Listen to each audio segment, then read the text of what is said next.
the parliamentary election.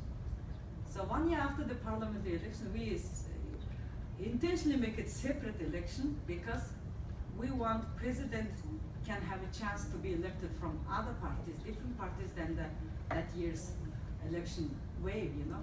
So whatever president is elected, our president's mandate is quite different from American president's mandate. American president's mandate is like Mongolian prime minister's mandate, because he appoints the ministers and he administers the government. But in Mongolian legislative system, president doesn't administer the cabinet. He appoints judges and he appoints prosecutors, and also he appoints ambassadors, but he doesn't appoint ministers. So that's the difference of, we divided our power into three sections like this. So, but we also have local elections, we have 21 provinces. Just to imagine how big Mongolia is. So Mongolia has 3 million people, twice the size of Hawaii. And also Mongolia's territory is 660 times larger than Hawaii's whole island's territories. So if somebody is from Texas or Alaska, so our territory would be quite similar to their territories. So that kind of territory we occupy. And also we have now into our state budget, into our economy, we have a big mining sector, gold, copper, oil, and coal. So with the decline of coal price on the commodity market, we are experiencing quite a difficult time in our state budget, because coal price is so down that it's not so profitable to explore more coal these times. At the same time, environmental issues are also pressuring us not to rely on coal anymore. So we have to restructure this mining sector a little bit in future, but gold mining and copper mining is still very actively continuing there. And also we have many other minerals, because we have a continental, highly elevated territory. In Hawaii, you have a low ground, but in Mongolia, average height of the ground is, elevation of the ground is about 1 kilometer up above the sea level. Ulaanbaatar, our capital city where we are from, is 1,300 meters above the sea level. But our tallest mountain, interestingly, is the same as the tallest mountain in Hawaii. So we have a tallest mountain called Alta Taumbogt. It's about the same height of Mauna Kea, yeah, height. So yeah, this is the general geographical location. Because of this geographical continental location, we have many different kind of minerals. Second, but most traditional economic base for Mongolia is livestock hoarding. Have you guys ever ride horses? Whoever rode horses, please raise your hand. Wow. So you understand. You understand that spirit to be on the horseback, yeah? So in Mongolia we have this 3 million people and 3 million horses. And we have 30 million sheep and 20 million goats, etc. So we have 60 million livestock animals. And our livestock is not herd by the Western style. We don't have fences for pastures. All our Mongolian land is, especially pasture land, is public domain. It's been like that since the Genghis Khan's time, and it was never changed. And even it is pasture, open pasture is even protected by constitution. It says pasture should be open range and should be protected by the state. So it's in our constitution. So that's why in Mongolia, tiny little part of land is private land, and 999 land is public land. So nobody can open pasture land in Mongolia. That's why we allow herders freely move and hunt for good pasture and raise the animals. So that's a very different land rules than in any other country. Because of this land rule, Mongolia is the only surviving and thriving nomadic culture. There is a culture deeply rooted with the livestock is called nomadic culture. And that culture is only unique in Mongolia because of our unique land policy. But Mongolian people, everybody has the right to own their family land. Every Mongolian citizen is allowed to have a piece of land that is like a 50 meter to maybe 70 meter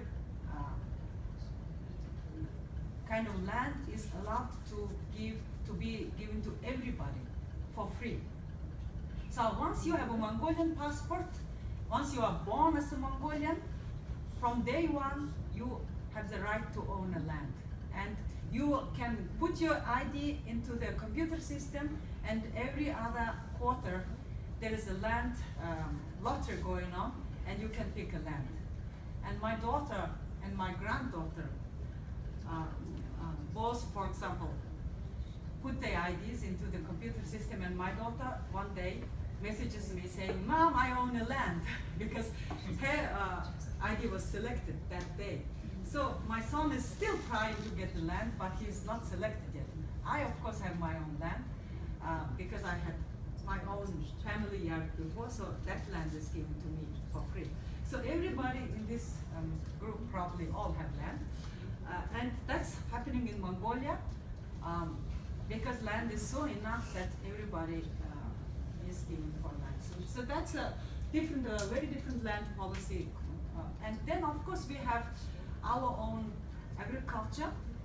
Mostly it's wheat and potatoes and other vegetables.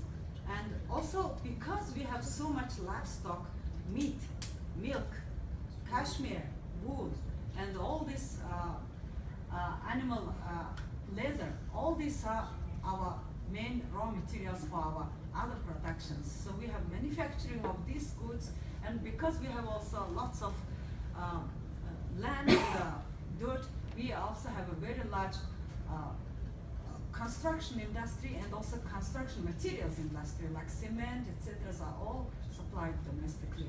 So this kind of economic activities happening. Also in education, Mongolian literacy is very high, 99.8% literacy rate, and we have the law on protection of children, law on protection of the public access to education to everybody, and free education till we graduate the high school. And there is no free university, unfortunately. We have paid university, but our universities are quite affordable.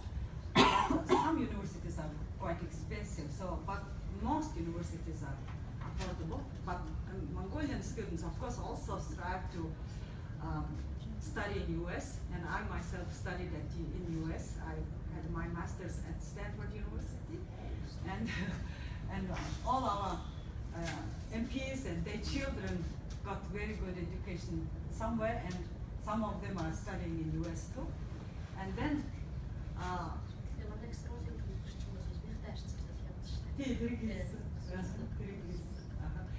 also we like in every democratic country we have a very free media and very free and very popular social media is of course very popular.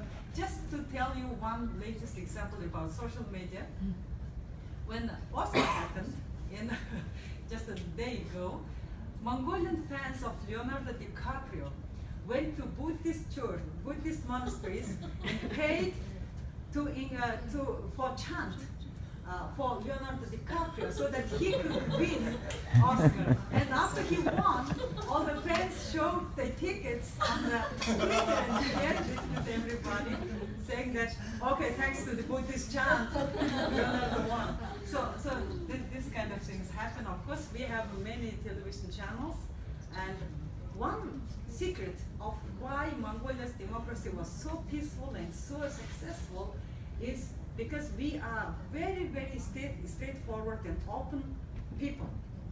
we can talk to anybody.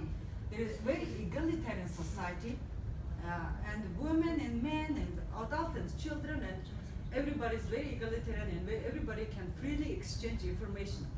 So exchange information and love for information and love for chatting and meeting and getting together made us it very easy for us to understand the democracy and spread the new ideas among ourselves.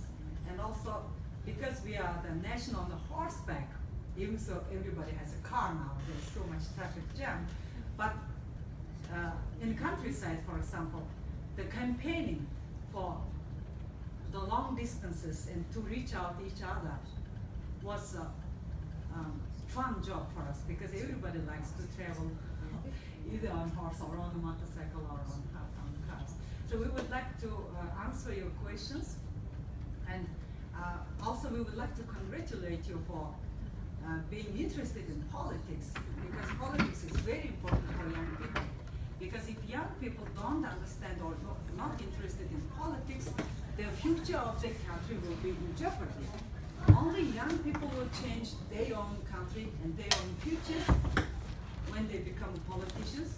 And sometimes we are all asked why you are doing dirty politics. But every generation has their own politics. I don't know what your politics will be in your generation when you become in Senate and Congress, but every country and every generation has so many issues to tackle, and for that you should be prepared for. So that's why I would like to congratulate you and wish good luck for your future political careers and also your future of your country. And we share the same ideals: human rights, democracy, freedom, and economic prosperity and peace, and also all the good things for the globe. Thank you.